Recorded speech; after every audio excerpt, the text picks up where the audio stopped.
ரெண்டாவது ஒரு விஷயம் சொல்லணும்னா, ஃபர்ஸ்ட் விஷயம் இந்த குற்றங்களுக்கு துணை போகிறது காவல்துறைன்னு சொன்ன. ரெண்டாவது விஷயம், என்னை போன்ற சகோதரி ஒவ்வொருவரும் பயப்படுறாங்க.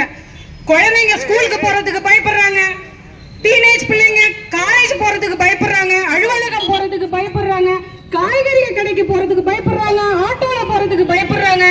வீட்டை விட்டு தமிழகத்துல சிறப்பாக உள்ளது.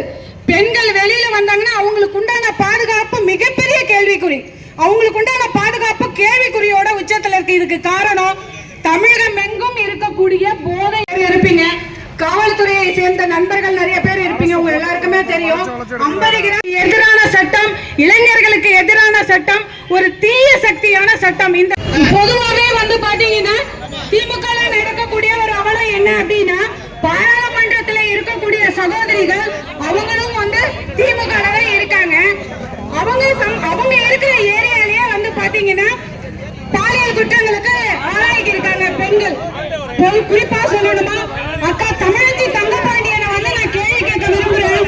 அவங்க இருக்க பகுதியிலேயே வந்து பாத்தீங்கன்னா குறிப்பா அண்ணா யூனிவர்சிட்டி ஈசிஆர் பகுதியிலையும் பாத்தீங்கன்னா பாலியல் வன்கொடுமைக்கு பெண்கள் ஆளாகிறாங்க.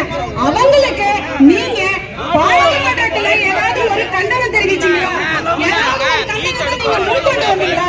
இல்ல நீங்க ஒரு ஆர்ப்பாட்டம் பண்ணீங்களா? பெண்களுக்காக பேசக்கூடிய நீங்க இங்கேருந்து தமிழகத்தில் பாராளுமன்றத்தில் போய் பாரத பிரதமரை எப்படி நீங்க வந்து அவமானப்படுத்தலான்னு திட்டம் போட்ட உங்களுக்கு பாலியல் வன்கொடுமையில் உட்படுத்தப்பட்ட பெண்களுக்கான போராட்டத்தை நீங்க இந்த கண்டன ஆர்ப்பாட்டம் வருது. அரசியல் ஆதாரத்திற்கான ஆர்ப்பாட்டம் இல்லை, பெண்கள் பாதுகாப்பிற்கான ஆர்ப்பாட்டம், பெண்களுக்கான ஆர்ப்பாட்டம், பெண்களின் உயிருக்கான ஆர்ப்பாட்டம், பெண்களின் வாழ்க்கைக்கான ஆர்ப்பாட்டம். இந்த ஆர்ப்பாட்டத்தை தெளிவான முறையில் நம்ம யோசிக்கணும்.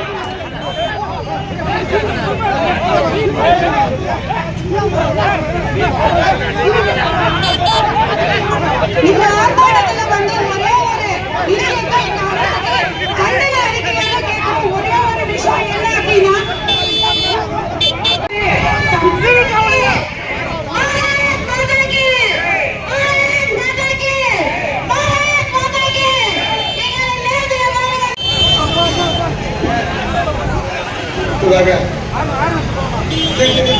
எல்லாரும் இங்க வாங்க.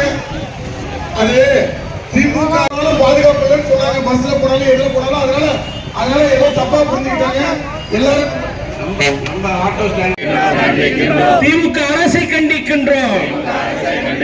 பெண்களின் பாதுகாப்பை உறுதி செய்ய வக்கற்ற ஸ்டாலின் அரசை கண்டிக்கின்றோம். பாதுகாப்பில்